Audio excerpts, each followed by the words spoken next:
Shut up and sit down. तो चलिए आइए अब हम लोग पढ़ते हैं 16.5 कास्ट के बारे में. We earlier said that status is independent of class and power. अब देखिए हम लोग आगे क्या बोले थे. जो स्टूडेंट लाइन से वीडियोस देख रहे हैं उनको पता होगा कि हम आगे बताए कि जो स्टेटस है वो क्लास और पावर से इंडिपेंडेंट है, अलग है. There may be a hierarchy of social positions, each defined in terms of the lifestyle that its members lead. अब देखिए हर एक समाज में कुछ लोग होते हैं जिनको हम लोग उनके मेंबर्स कहते हैं. तो उनके जीने का जो तरीका है, ठीक है, उसके हिसाब से हम लोग एक हायरार्की बना सकते हैं सोशल पोजीशंस का. A poor Brahmin priest may command for higher respect than a politically powerful person और अ रिच मर्चेंट. अब मान लीजिए कोई गरीब है, ब्राह्मण है लेकिन पुजारी है, ठीक है, गरीब ब्राह्मण पुजारी, उसको ज़्यादा इज्जत मिल सकता है, ठीक है.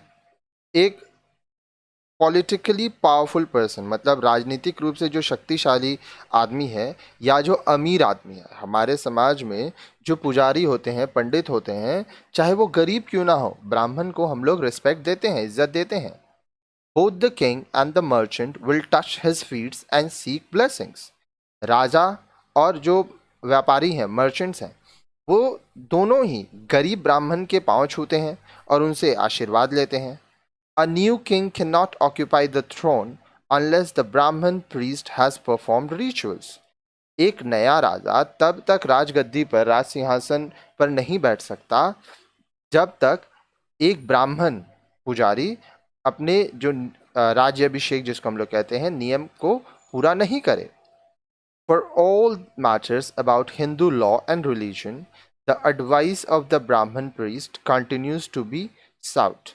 अब देखिए जो हिंदू लॉ है, जो कानून है, जो हिंदू रिलीजन है, जो धर्म है, उसमें हर एक मुद्दे पर जो ब्राह्मण है, जो ब्राह्मण पुजारी हैं, उनसे विचार विमर्श किया जाता है, उनसे आज्ञा ली जाती है, उनसे पूछा जाता है क्या करना है. Brahmins are regarded as the members of the learned class which specializes in religious matters and the performance of rituals.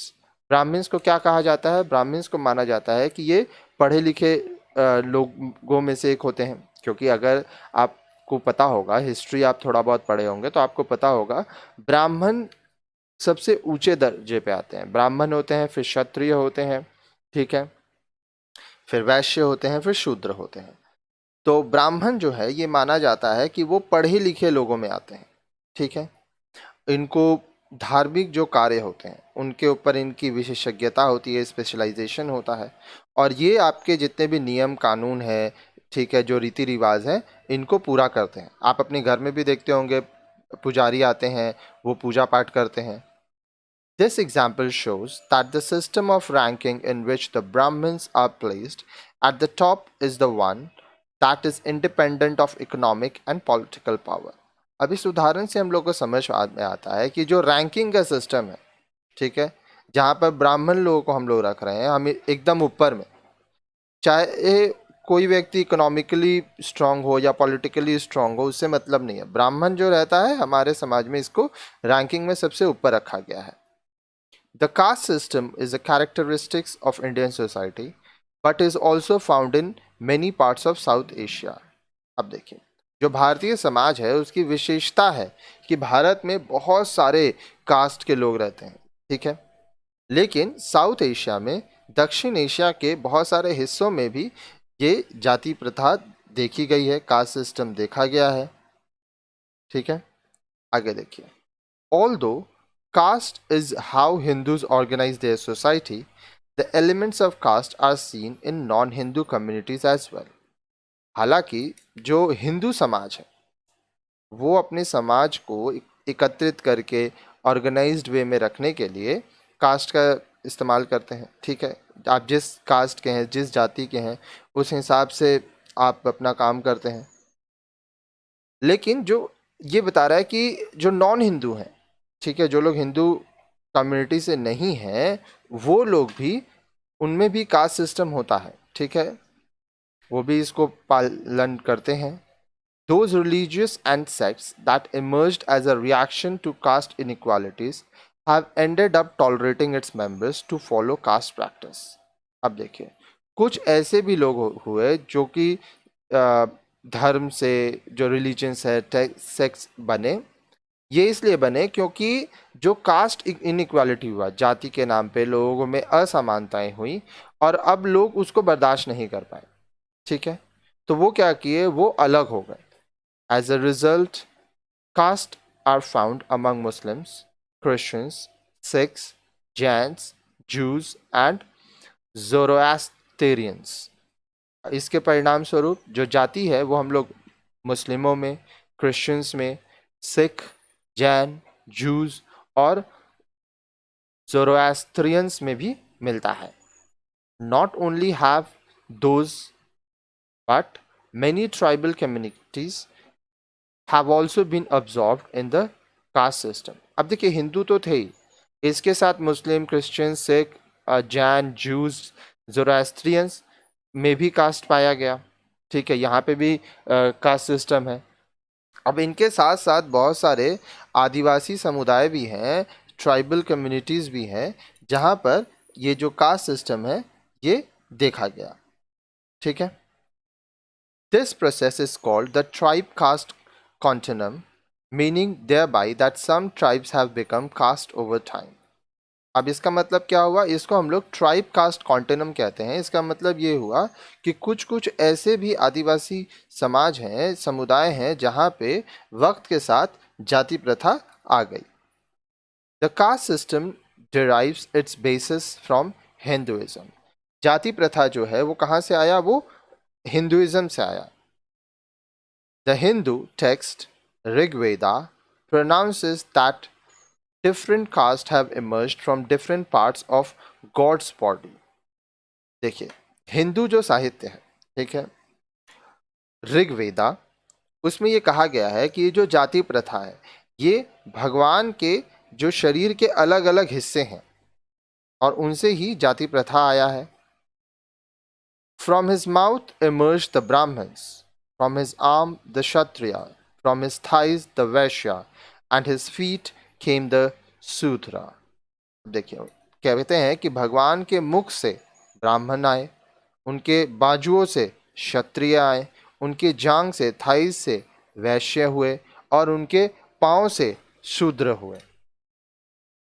Hindu society, therefore, is divided into 4 social categories called Varn, and each one of them is supposed to perform a particular occupation. Hindu समाज में हम लोग देखते हैं कि 4 वर्ण होते हैं।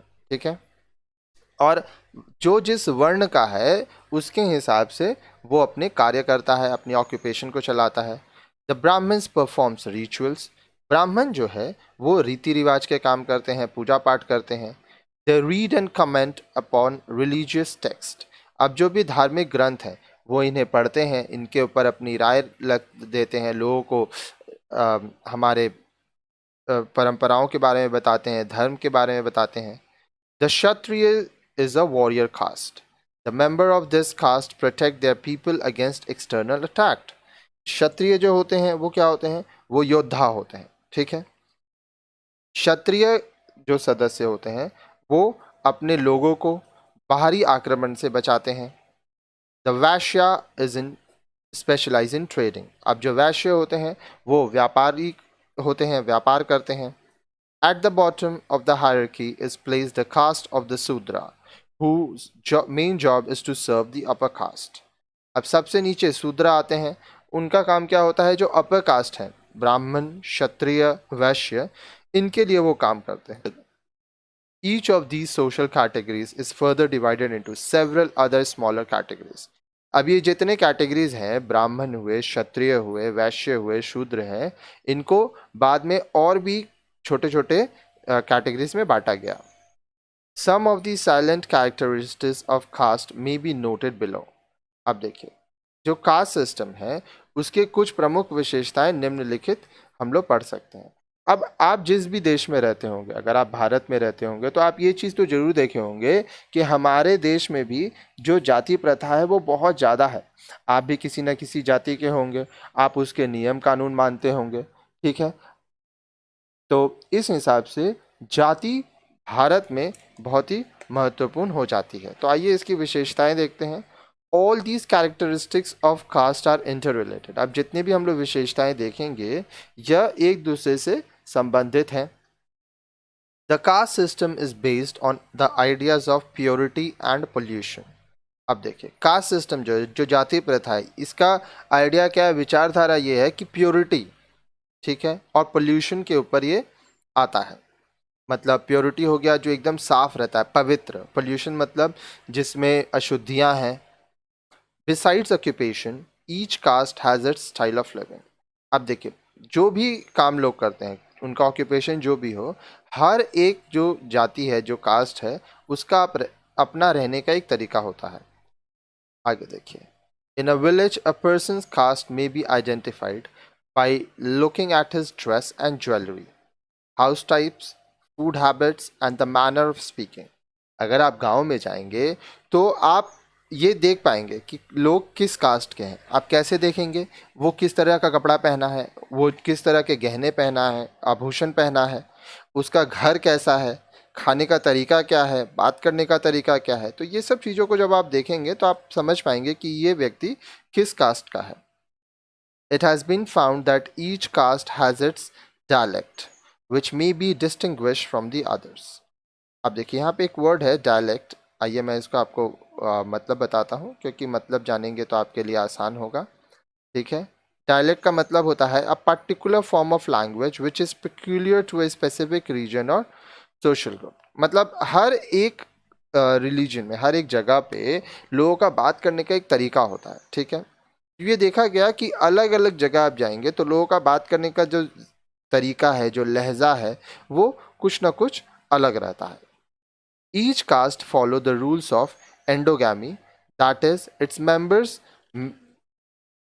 many within their caste marry within their caste, but they marry outside their village. Village exogamy, that is marrying out, accompanies caste endogamy. अब देखिए हर एक जो जाति है, ठीक है, वो लोग एंडोगैमी का जो नियम है उसको फॉलो करते हैं। मतलब वो अपने ही जाति के लोगों के बीच में शादी करते हैं। लेकिन एक चीज होता है, वो अपने गांव में शादी नहीं करते हैं, दूसरे गांव में शादी करते हैं। ठीक है, तो मतलब आप जिस गांव में रहते हैं, आप उस गांव के किसी लड़के या लड़की से शादी नहीं करेंगे, आप दूसरे गांव के लड़की से शादी होगा। इसको विलेज एक्सोगेमी कहते हैं।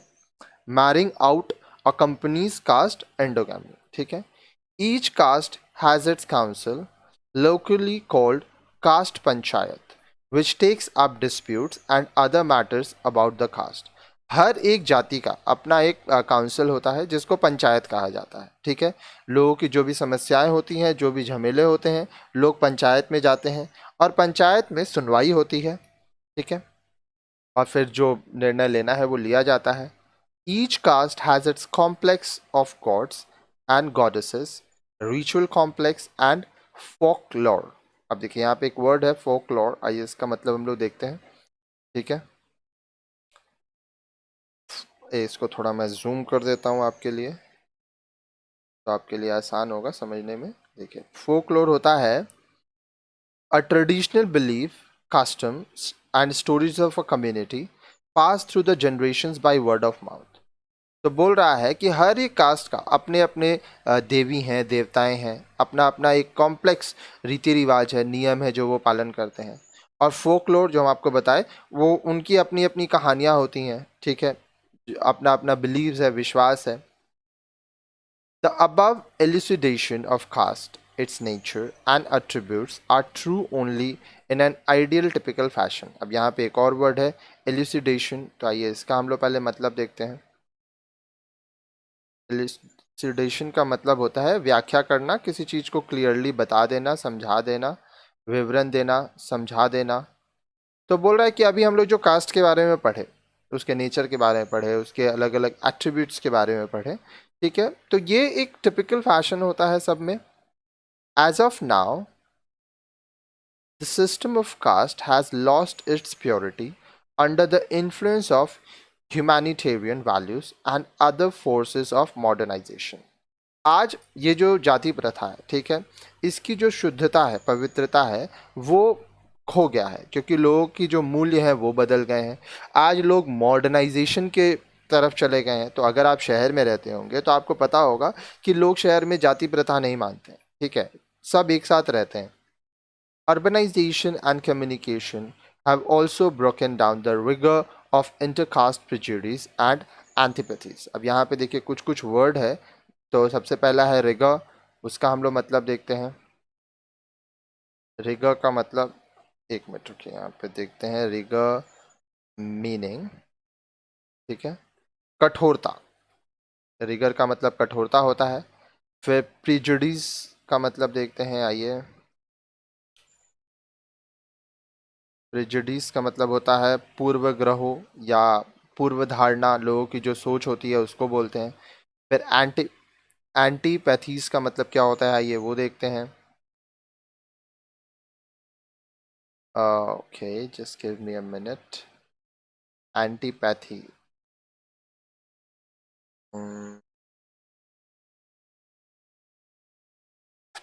घृणा, ठीक है। तो अब क्या होता है, देखिए पहले क्या होता था ना, इंटर कास्ट, जो अलग अलग कास्ट के लोग होते थे वो एक दूसरे के संग उठते बैठते नहीं थे। बहुत सारे कास्ट तो ऐसे भी थे जो अछूत माने जाते थे और शादी का तो सवाल ही पैदा नहीं होता था। लेकिन अब अर्बनाइजेशन हो गया है, लोगों में बातचीत होता है, लोग एक साथ रहते हैं, तो ये जो कठोरता है ये काफ़ी हद तक कम हो गया है। आजकल तो आप देखेंगे कि इंटर कास्ट मैरिजेस भी हो रहे हैं। The unity of a caste results from the characteristic shared by members. अब देखिए, एक जो जाति है उसमें जो लोग रहते हैं उनमें जो एकता बनी रहती है, यह इस बात पर निर्भर करती है कि उनकी विशेषताएं क्या है, कौन तरह किस तरह के लोग उसमें रह रहे हैं। It however should not give the impression that each caste is autonomous। अब देखिए, ये हम लोग को अम, ये इंप्रेशन नहीं देना चाहिए कि हर एक कास्ट ऑटोनॉमस सबसे अलग है, ऐसा नहीं है। It is not isolated as may be the case with tribal societies. Each caste depends upon the other caste because each one of them specializes in a particular occupation. The unity in the village follows from intercaste dependence। अब देखिए, हम लोग ये नहीं कह सकते कि हर एक कास्ट अलग होता है। हालांकि सच्चाई ये है कि हर एक जाति के जो लोग होते हैं वो किसी ना किसी तरह से एक दूसरे पर निर्भर हैं। अगर आप एक आदिवासी समाज भी लें या गांव के लोगों को लें, तो जो इंटरकास्ट डिपेंडेंस है, क्योंकि हर एक जाति के लोग कुछ ना कुछ काम कर रहे हैं, तो वो अपनी ज़रूरतों को पूरा करने के लिए वो दूसरे लोगों के संग अपना लेन देन करते हैं। तो सब तो एक दूसरे के ऊपर डिपेंडेंट है। तो ये सब चीज़ को ध्यान में रखना पड़ता है। आगे देखिए, it also seems that since the birth related factors determine caste it can not be changed, but it is not true. अब ऐसा भी लगता है कि मान लीजिए आप जिस परिवार में जन्म लिए, तो उससे तो आप पता चला आपका कास्ट क्या है, ठीक है, आपकी जाति क्या है, तो लोग सोचते हैं कि ये बदला नहीं जा सकता, पर ऐसा नहीं है। Right from the ancient times there have been cases of caste trying to move up in the hierarchy, the ranked order of the caste. This is the process of upward mobility, whereby lower castes try to change their styles of living in the direction of upper caste. This process is known as संस्कृतिजेशन। अब देखें, हम लोग प्राचीन समय से देखते जा रहे हैं कि जो जाति प्रथा है, जो लोग हैं वो ऊपर के जो लोग हैं, उनसे जो ऊपर के लोग हैं उनके कास्ट में जाना चाहते हैं, ठीक है। लोग अपने लिविंग स्टैंडर्ड को बढ़ाते हैं, अपने जीने के तरीकों को बढ़ाते हैं। और जो लोअर कास्ट के लोग हैं वो अपवर्ड हायरार्की में, ठीक है, आज जो गरीब है वो मिडिल क्लास बनना चाहता है, जो मिडिल क्लास है वो और अमीर बनना चाहता है। तो इस तरह से चीज़ें बदलती रहती हैं। हर एक इंसान अपने जीवन में कामयाब, मतलब इम्प्रूवमेंट चाहता है, ठीक है। और इसको हम लोग कहते हैं संस्कृताइजेशन। जब आप लोअर कास्ट का व्यक्ति अपर कास्ट में आस्ते आस्ते बदल रहा है। साथ ही साथ देखिए, ऐसा भी केसेस देखा गया कि लोग अपने जाति को ही बदल दिया, ठीक है, जिसको धर्म परिवर्तन भी कहते हैं। तो ऐसी भी बहुत सारी घटनाएं हुई हैं। अब नेक्स्ट वीडियो में आप देखिए कास्ट एंड क्लास के बारे में।